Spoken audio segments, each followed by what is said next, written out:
couldn't feel the right side of my face. And when I touched my face, that was when I saw blood.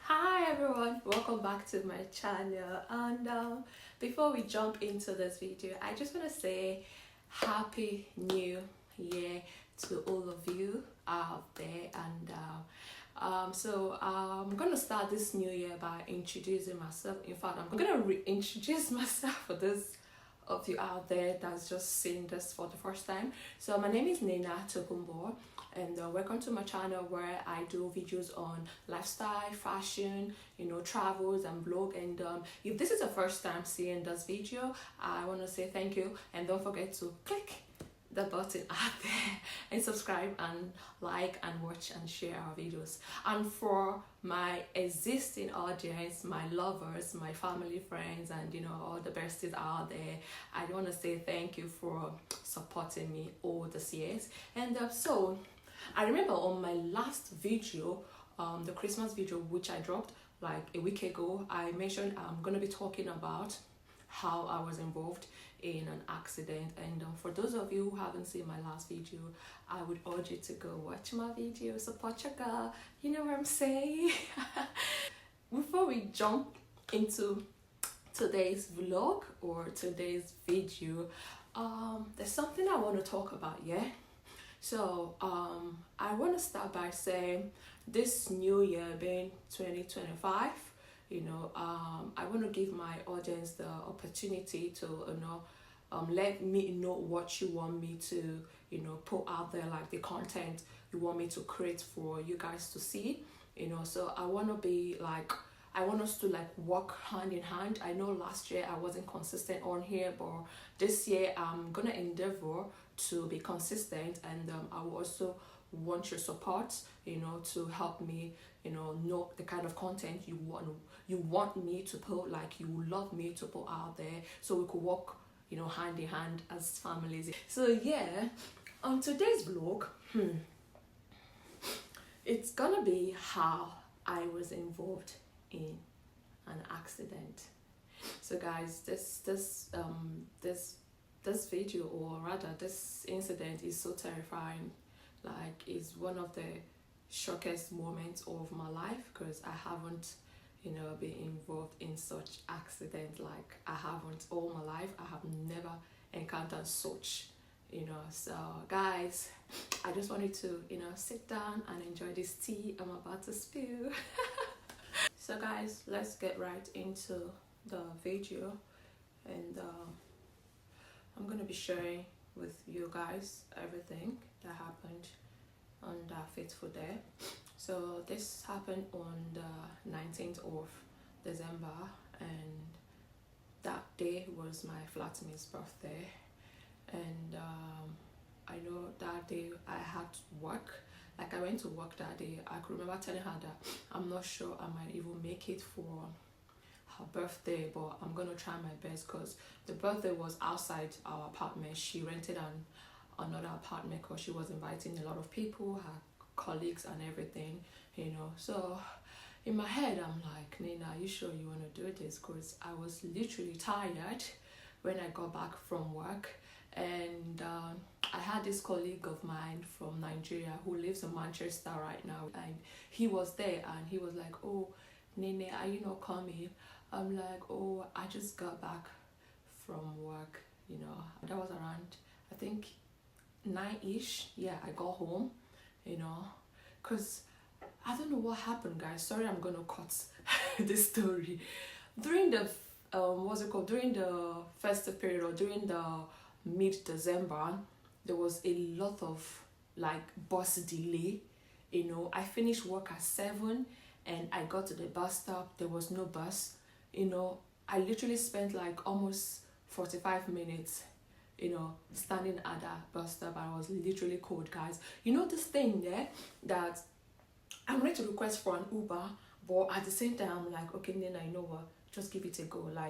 The bus might come now. The bus, that's how I literally was at the bus stop for 45 minutes, guys. It's so crazy. So yeah, back to my gist. So I got home around 9-ish p.m.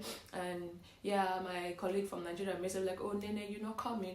I'm like, I don't know. I'm indecisive. Like I was really indifferent at that moment because my body, my instinct wasn't giving in at all. Because I had to work the next day, being Friday, and I'm like, if I go for this birthday, I don't know when I'll be back, and I need to wake up early for the next day, you know. So I was just a bit indecisive and indifferent. I was just contemplating in my head and all of that. So I remember around 10 after all the decision and trying to like sort out this thing, I had to okay, you know what, yeah, I'm coming if you're still there.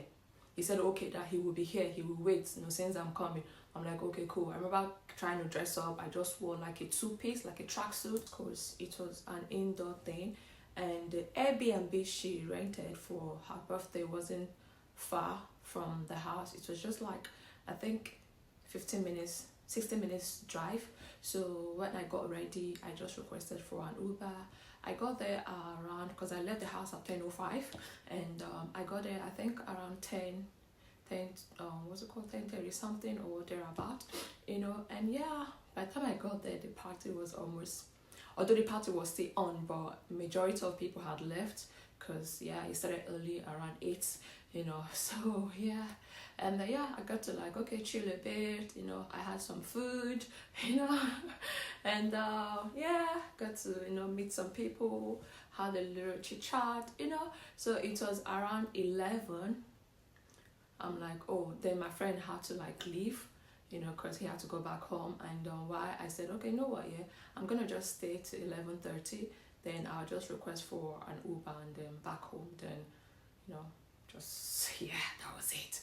So I could remember requesting for an Uber around 10:30, and 10:30, yeah, and the Uber came, and yeah. So guys, I was in the Uber going home. Like, we haven't even gone far. The last thing I could remember, guys, was I was at the back, like at the passenger side at the back, and I dropped my phone. I wasn't even pressing my phone. I dropped my phone and my bag, and I asked the Uber guy to increase the heating, like the car heating, because I was a bit cold, because I wore a room slippers and I didn't wear socks, so my legs were exposed to the cold. Not like, for walking to the Uber, from the door to the Uber, like I just got a little cold, so I could remember telling the guy to increase the car heating, that I was kind of cold, and which he did. After saying that, guys, the next thing I heard was, I don't know what sound I should use, boom. Like, I was completely out. Like, I was shocked. Like, I that thing, like, you were not expecting anything.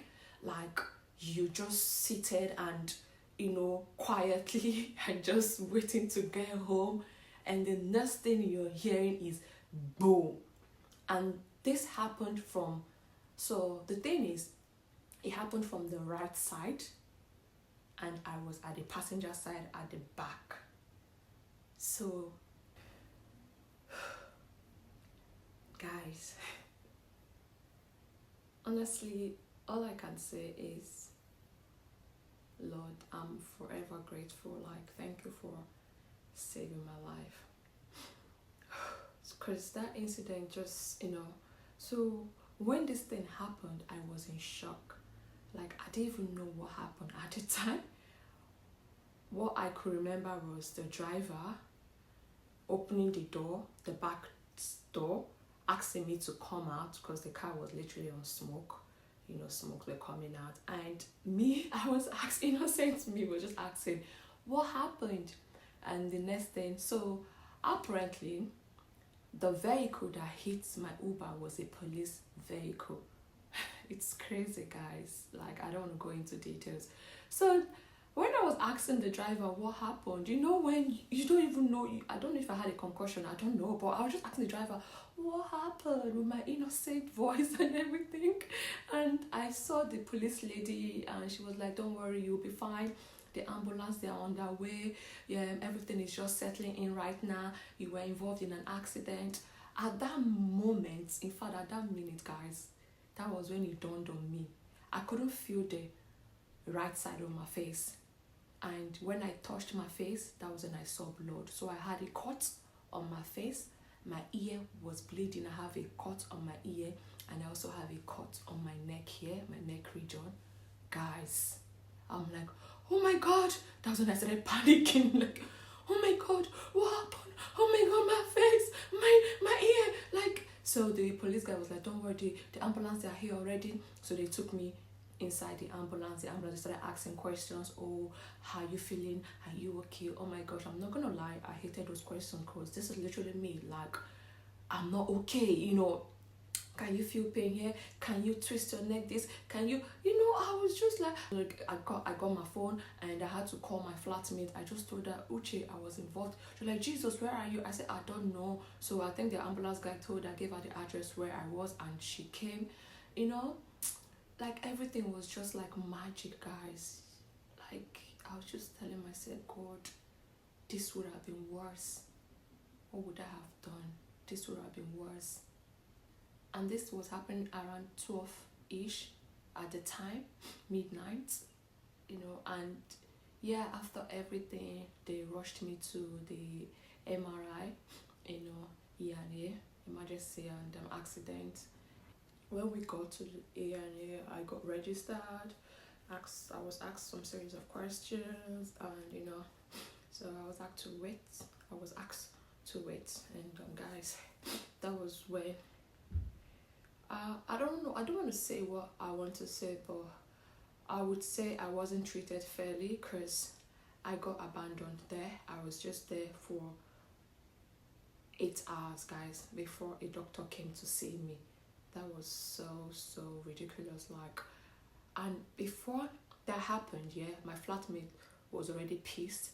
She had to like create a scene. Like, she was literally, like, she walked up to the counter and she was just speaking to one of the nurses, like, what's happening here? We've been here since 12, and this is 8 a.m. Nobody have attended to her. Nobody have even cleaned up her wound because I bleeded on my face and ear everywhere.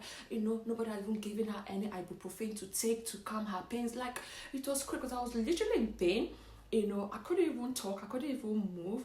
I'm gonna be dropping some pictures so you could see the effect of everything that happened that day. So yeah, after everything, like after she made a complaint, so a doctor came, saw me, and they checked my ear. They said the ENT is gonna, if there's anything like discomfort, that I should come back. So the ENT, they can do like a proper checkup, so they gave me an ibuprofen to take, and that was it, and the nurse took me to the other room, cleaned up my wound. So yeah, and that was it. The most annoying thing, I had to cancel my shift and everything. Like, I had to call my manager that, oh, this is what happened to me, I'm unable to work. I took some time off work. And so guys, it's just so crazy how we make plans and we don't know the plans God is making for us. The devil also makes his own plans while you're making your plans, and why God is also planning for you. It's so crazy how the world works today, because this is me saying, oh, I don't want to be here, but I find the strength to go there. And when I got there, I was literally thinking of, oh, okay, I need to leave, so I could go work tomorrow. And when it happened, I wasn't even able to work tomorrow. So guys, that was what happened. And we were back home. My flatmate has to give me some drugs, and she prepared some water for me to have my bath. And yeah, she made some food for me. It was just crazy. And with everything that happened, I was just so in shock. And I keep asking myself, God, who am I, that you're mindful of, that you love me this much, because it would have been worse, guys, trust me. I was just thinking deep, and this thing happened like a few days to Christmas. Just imagine when you planned a whole lot of, so much thing, and this happened. I was just like, oh my gosh, my face is ruined, this, that. But yeah, I got healed, but I still have the scars there. They're still there. The scars are still there. Yeah, I still like. Yeah. This is what I wanted to share with you guys today, and put me in your prayers, and yeah. So we finally come to the end of this video, and don't forget to watch, like, subscribe, and give it a thumbs up. And thank you for watching to the end of this video, and thank you for my returning subscribers and my new subscribers. I just want to say thank you, and see you on my next vlog. I love you all. Bye. Mwah.